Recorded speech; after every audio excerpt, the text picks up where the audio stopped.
ये है पालक पनीर कोफ्ता विद तड़का।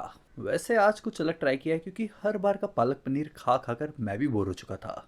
वैसे इसे सिर्फ पालक पनीर कोफ्ता ही नहीं कह सकते, इसका कोफ्ता बनाने के लिए मैंने आलू का भी यूज़ किया है, तो इसे पालक पनीर आलू का कोफ्ता भी कह सकते हो।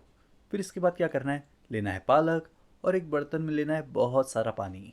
फिर पानी को उबाल लो और पानी को उबालने के बाद अब इसमें डाल दो वही एक गड्डी पालक जिसे अभी भी काट लिया था। फिर इसके बाद इसे ज़्यादा देर उबले हुए पानी में नहीं रखना है, 30 से 40 सेकंड काफ़ी रहेगा। और 30 से 40 सेकंड बाद अब इसे उबले हुए पानी से निकाल कर डाल दो सीधा ठंडे ठंडे पानी में, ताकि इसका कुकिंग प्रोसेस रुक जाए। फिर इसके बाद जब ये अच्छी तरह से ठंडा हो जाए तब इसे निकाल कर इसका जो एक्स्ट्रा पानी है उसे निकाल लो और फिर इसे रख दो साइड में। उसके बाद क्या करना है, लेना है मिक्सी जार और मिक्सी जार में इसे डाल दो। फिर मिक्सी जार में डालने के बाद इसे अच्छी तरह से पीस कर इसका एकदम प्यूरे बना लो। और उसके बाद ले लो एक बड़ा सा बर्तन, जिसमें डाल दो लगभग 4 चम्मच तेल। और तेल डालने के बाद डाल दो इसमें आधा चम्मच भर के जीरा। फिर जीरा को अच्छे से पकाने के बाद डाल दो इसमें प्याज। प्याज मैंने एक बड़ा साइज़ का लिया था जिसे एकदम बारीक बारीक काट लिया है। फिर प्याज को भी एकदम ब्राउन होने तक पकने दो। और जब प्याज अच्छी तरह से ब्राउन हो जाए तब डाल दो इसमें 1 चम्मच भर के अदरक लहसुन का पेस्ट। हाँ, बारीक कटा हुआ अदरक लहसुन भी डाल सकते हो, लेकिन उसे प्याज के पहले डालना। अब मैंने इसमें बारीक बारीक कटा हुआ टमाटर भी डाल दिया है और मैंने एक बड़े साइज़ का टमाटर लिया था।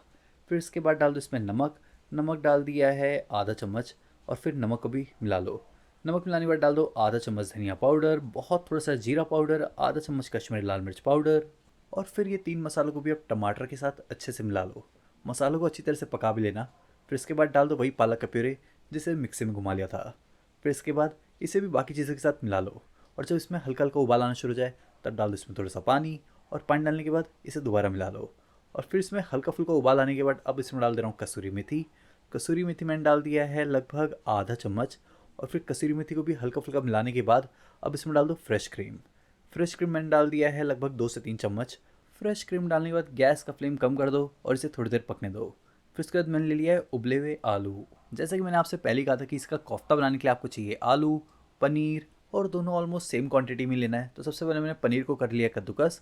उसके बाद मैंने ले लिया है उबले हुए आलू और मैंने एक ही उबले हुए आलू लिया है। फिर आलू को भी अच्छे से कद्दूकस करने के बाद अब इसमें डाल दो बारीक बारीक कटा हुआ हरी मिर्च, बारीक बारीक कटा हुआ धनिया, आधा चम्मच गरम मसाला, आधा चम्मच जीरा पाउडर, आधा चम्मच कश्मीरी लाल मिर्च पाउडर और टेस्ट के हिसाब से नमक।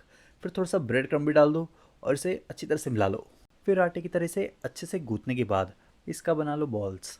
हाँ, जैसे कि कोफ्ते का साइज़ होता है, बस उतना ही। फिर से इस तरह से बॉल्स बनाने के बाद अब इसे डालना है सीधा गरम गरम तेल में। तो गरम गरम तेल में एक एक करके डाल दिया मैंने इसे और इसे अच्छी तरह से फ्राई कर लो। बीच बीच में हल्का फुल्का चलाते रहना। और जब ये अच्छी तरह से फ्राई हो जाए तब इसे निकाल लो। और फिर कोफ्ते बनाने के बाद जो पालक का ग्रेवी बना लिया था तो अब उसमें कोफ्ते को डाल दो। फिर कोफ्ता डालने के बाद एक बार इसे दोबारा अच्छे से मिला लो।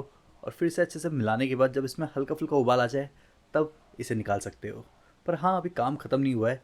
लेना है एक पैन जिसमें डालना है 3 चम्मच तेल, बारीक कटा हुआ लहसुन। लहसुन मैंने ज़्यादा नहीं, 1 छोटा चम्मच डाला है। फिर लहसुन को भी अच्छे से पकाने के बाद डाल दो इसमें आधा चम्मच कश्मीरी लाल मिर्च पाउडर।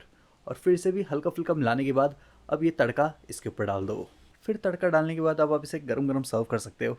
रेसिपी अच्छी लगी तो वीडियो को लाइक करो, शेयर करो, शेफ प्रतीक्स किचन को सब्सक्राइब भी।